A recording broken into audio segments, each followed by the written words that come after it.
Welcome to this new business building. I'm Dean Georgette Chapman Phillips. Thanks so much for joining us as we follow the progress of the construction of our new business building. With us today is Tom Gehringer, president of the Gehringer Corporation, our building's roofing contractor. Welcome, Tom. Thank you. Thanks for having me. So we're standing up here on the roof of our building. How high off the ground are we? We're about 50 feet, 58 feet above grade. 58 feet, and we can see the beautiful skyline of Bethlehem. Could you take us through the installation process? Sure, let's go over and I'll point out the products. Great. The first step in the installation process is to adhere the air vapor retarder.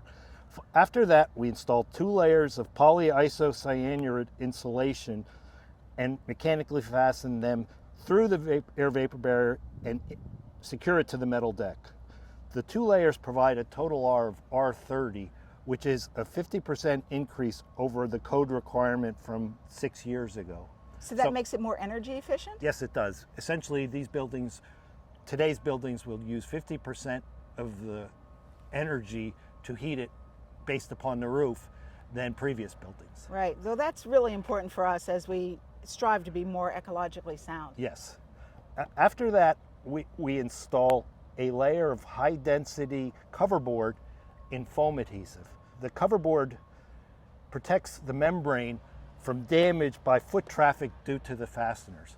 And the final step is to install a fleece back PVC membrane. You can see it off at the edge in the same foam adhesive that's used to install the coverboard.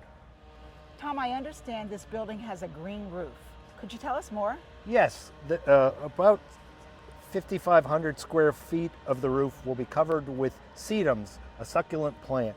The 2 areas that will have the plants are this area outside the door and another area at the east end of the upper roof level.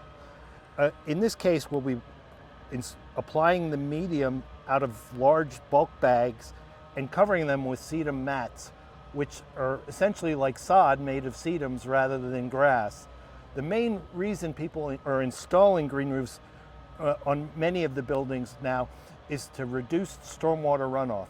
In this case, the 2 areas will hold 49 tons of water and approximately 3 inches of rain. So if there's a hurricane that dumps 3 inches of rain onto the city of Bethlehem, the runoff from this building will be delayed and won't contribute to the flooding problem.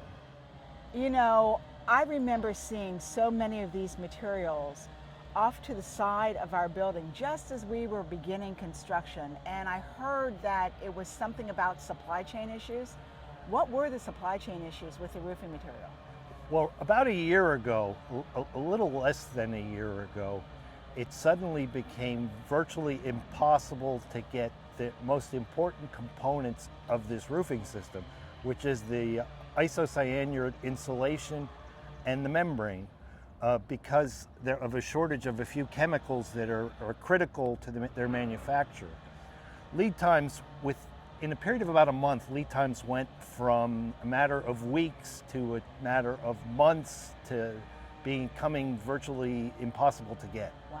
Here we were fortunate enough to order far enough ahead that we were able to get the materials before we needed them, which saved Lehigh money because the materials are now being invoiced at the price at time of shipment rather than the time that the material was quoted.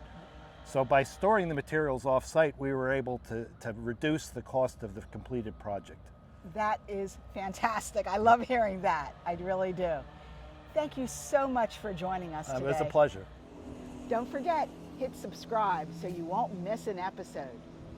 See you next time on this new business building.